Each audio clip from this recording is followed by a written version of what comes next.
Hello, Vichu. Let's read this question. So this question says, the work function of certain metal is hc by lambda naught when a monochromatic light of wavelength lambda, which is lesser than lambda naught, is incident such that plate gains a total power P if the efficiency of photoelectron emission is eta% and all the emitted photoelectrons are captured by a hollow conducting sphere of radius capital R. Okay, already charged to potential V, then neglecting any interaction between the plate and the sphere. Okay, neglecting any interaction between the plate and the sphere. Okay, expression of potential of the sphere at any time T. Okay, आपको क्या बताना है, sphere पर potential का expression बताना है। ठीक है, आपका देखिए क्या है, एक प्लेट है, प्लेट से आपके इलेक्ट्रॉन्स एमिट हो रहे हैं। ठीक है, और वो इलेक्ट्रॉन्स क्या कर रहा है, एक हॉलो कंडक्टिंग स्फीयर है जिसके रेडियस आर है। ठीक है, वो क्या कर रहा है, आपका कैप्चर कर रहा है। तो हमें पोटेंशियल्स बताना है। ठीक है, तो देखिए बच्चों, इस क्वेश्चन का की कॉन्सेप्ट आप क्या लिख सकते हैं, the key concept of this question. आपको यहाँ बेसिकली चार्ज निकाल दीजिए। आप क्या निकाल दीजिए, आप चार्ज। ठीक है, कितना चार्ज देखिए आपका क्या हुआ, एमिट हुआ है, वो निकालना है। चार्ज कैसे निकालेंगे, ये कैसे कैलकुलेट करेंगे, चार्ज देखिए कितना एमिट हुआ है, ये कैलकुलेट करने के लिए हमें क्या बताना पड़ेगा कि कितने नंबर ऑफ फोटो इलेक्ट्रॉन्स आपके उससे इमिट हो रहे हैं। ठीक है, फोटो इलेक्ट्रॉन से हम यहाँ पर क्वांटम एफिशिएंसी गिवन कर रखी है, वहां से नंबर ऑफ फोटो इलेक्ट्रॉन जो एमिट हो रहे हैं वो पता चलेगा, और नंबर ऑफ फोटो इलेक्ट्रॉन जितने एमिट हो रहे हैं वहां से हम चार्ज फाइंड आउट करेंगे, और चार्ज से आप क्या करेंगे, पोटेंशियल कैलकुलेट करेंगे। ठीक है, तो ये क्या होगा, इसको करने का प्रोसीजर होगा। तो work function of a certain metal, आपको देखिए work function H C by lambda not given कर रखा है।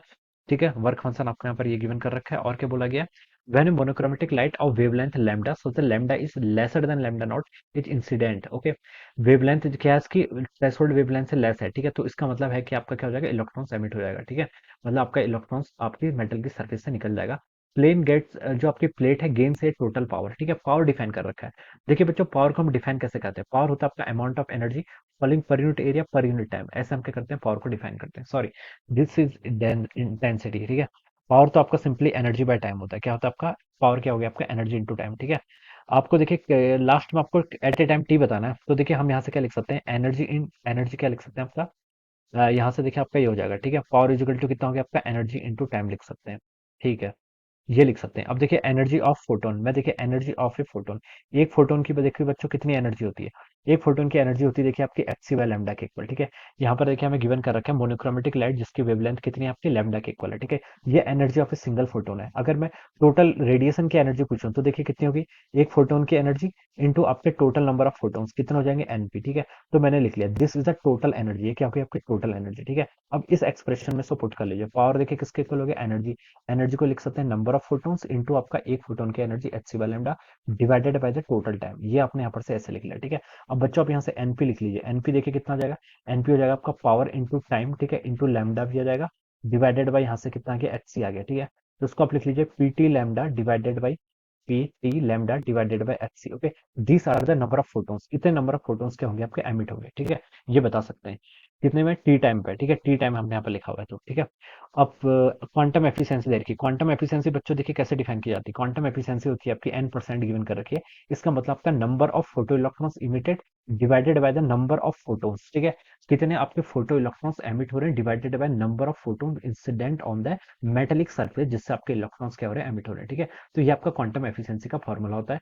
यहाँ से आप लिख सकते हैं बच्चों एनई, एनई को क्या लिख सकते हैं, देखिए ईटा क्वांटम एफिशिएंसी परसेंटेज में गिवन है, तो उसको ईटा बाई 100 लिख लीजिए, और यहाँ पर आप एनपी से क्या कर लीजिए, मल्टीप्लाई कर लीजिए। ठीक है, अब देखिए यहाँ से हम क्या लिख सकते हैं, एन इंटू एनपी, तो बच्चों यहाँ पर कैलकुलेट कर लिया कितना हो जाएगा, पी इंटू टी, ये आपके ईटा है। ठीक है, this is eta, P T lambda divided by कितना हो गया, 100 टाइम्स आपका एच सी। ठीक है, ये आपके नंबर ऑफ इलेक्ट्रॉन्स इतने आपके क्या होंगे, एमिट होंगे, ये आपने क्या कर लिया यहाँ पर से कैलकुलेट कर लिया। ठीक है, this is the number of electrons emit आपका। ठीक है, अब देखिए आपको क्या बताना है, इतने इलेक्ट्रॉन्स एमिट होंगे, और ये सारे इलेक्ट्रॉन्स जो आपके देखिए मान लीजिए कि प्लेट है, इससे आपके जितने इलेक्ट्रॉन्स एमिट हो रहे हैं ये कहाँ जा रहे हैं, आपके जो भी इलेक्ट्रॉन्स एमिट हो रही हैं आपका एक हॉलो कंडक्टिंग स्फीयर है। ठीक है, यस, हॉलो कंडक्टिंग स्फीयर, इसका मतलब है जो भी चार्ज आएगा वो इसके सरफेस पे आएगा। ठीक है, पहले से देखिए इसके पास पी पोटेंशियल था। ठीक है, इसके पास पहले से कितना पोटेंशियल था, इसके रेडियस आर है, इस पर पहले से इसके पास वी पोटेंशियल था। अब चार्ज देखिए इलेक्ट्रॉन इसके ऊपर और आएंगे, तो इलेक्ट्रॉन्स इसके ऊपर और आएंगे, तो देखिए हम क्या बता सकते हैं, इसका पोटेंशियल में देखिए क्या होगा। अब इस पर देखिए टोटल चार्ज कितना आ रहा है, पहले देख लेते हैं। ये तो आपके नंबर ऑफ इलेक्ट्रॉन्स हो गए,